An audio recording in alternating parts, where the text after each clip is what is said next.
मोर कोनो नहीं है वो मोरे कोनो नहीं है, मोर कोनो नहीं है वो मोरे कोनो नहीं है, मोर कोनो नहीं है वो रांड के देवैया मोर कोनो नहीं है, मोर कोनो नहीं है वो रांड के देवैया मोर कोनो नहीं है, मोर कोनो नहीं है वो मोरे कोनो नहीं है, मोर कोनो नहीं है वो मोरे कोनो नहीं है, मोर कोनो नहीं है वो रांध के देवैया मोर कोनो नहीं है, मोर कोनो नहीं है वो रांध के देवैया मोर कोनो नहीं है।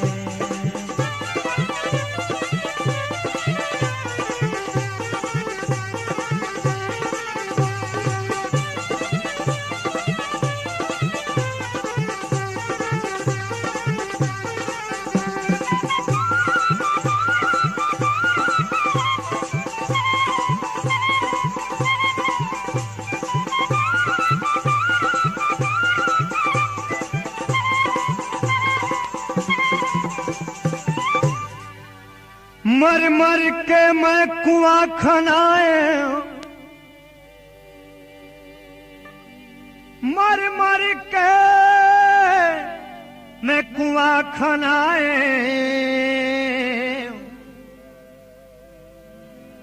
निकलत नहीं है पानी,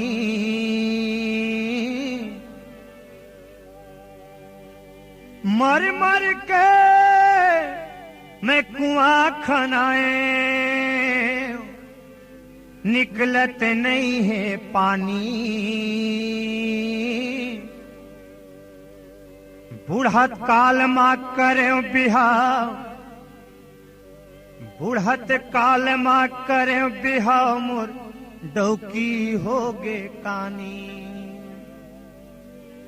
मोर कोनो नहीं है वो रांध के देवैया मोर कोनो नहीं है, मोर कोनो नहीं है वो रांध के देवैया मोर कोनो नहीं है, मोर कोनो नहीं है वो मोरे कोनो नहीं है, मोर कोनो नहीं है वो मोरे कोनो नहीं है, मोर कोनो नहीं है वो रांध के देवैया मोर कोनो नहीं है, मोर कोनो नहीं है वो रांध के देवैया मोर कोनो नहीं है।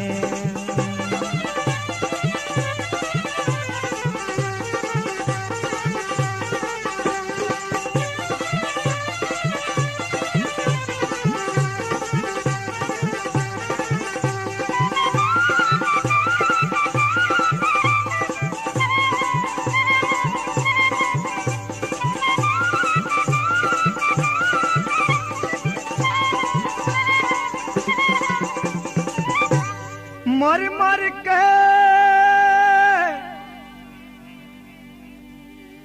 मर मर के मैं कुरिया छवाए, मर मर के मैं कुरिया छवाए, तेमा नहीं है फैका, मर मर के मैं कुरिया बनाए, तेमा नहीं है फैका, मोर कानी डौकी बांधी होगे होवत नहीं है लैका, मोर कोनो नहीं है जी दादा के कहिया मोर कोनो नहीं है, मोर कोनो नहीं है वो बाप के कहिया मोर कोनो नहीं है, मोर कोनो नहीं है वो मोरे कोनो नहीं है, मोर कोनो नहीं है वो मोरे कोनो नहीं है, मोर कोनो नहीं है वो रांध के देवैया मोर कोनो नहीं, मोर कोनो नहीं है वो रांध के देवैया मोर कोनो नहीं है।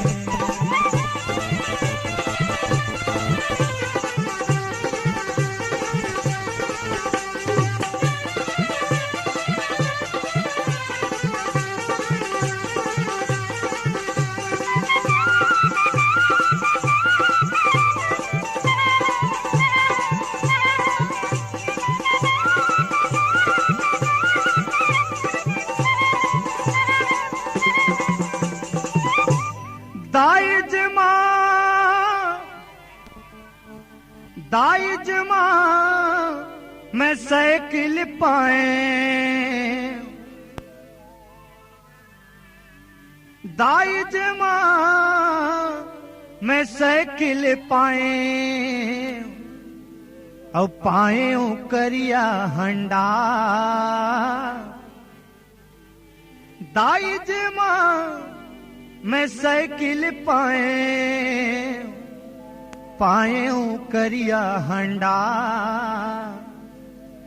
कानी डौकी मोला कुकुर कहते मोर मुड़मा मारे डंडा मोर कोनो नहीं है वो माया के करया मोर कोनो नहीं है मोर कोनो नहीं है वो माया के करया मोर कोनो नहीं है मोर कोनो नहीं है वो मोरे कोनो नहीं है मोर कोनो नहीं है वो मोरे कोनो नहीं है मोर कोनो नहीं है वो रांध के देवैया मोर कोनो नहीं है मोर कोनो नहीं है वो रांध के देवैया मोर कोनो नहीं है मोर कोनो नहीं है वो रांध के देवैया मोर कोनो नहीं है मोर कोनो नहीं है वो रांध के देवैया मोर कोनो नहीं है।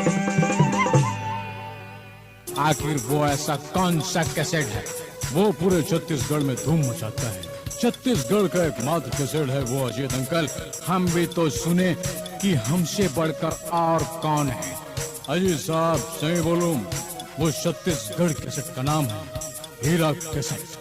छत्तीसगढ़ी लोकप्रिय गीतों का एक अनोखा संगम, अपने आप में एक अलग पहचान। हर खुशी के मौके पे सुनिए कर्णप्रिय गीत, सुपरहिट संगीत, ओरिजिनल हीरा कैसेट सिर्फ आपके लिए और आपकी मोना के लिए। आप सुनिए, पूरे हमारे दोस्त यारों को सुनाइए। हीरा कैसेट ओरिजिनल हीरा कैसेट सुनिए। वो ऐसी तो ये बात है, Robert Michael Peter Tom Joseph मैक अरिया, जाओ और छान मारो।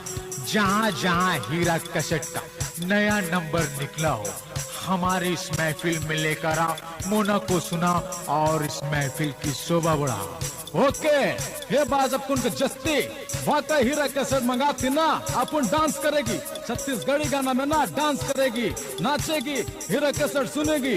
हे अमित अपन तो पहले से हीरा कैसेट का दीवाना है भाई। जी साहब हैं, समझे कि नहीं हैं?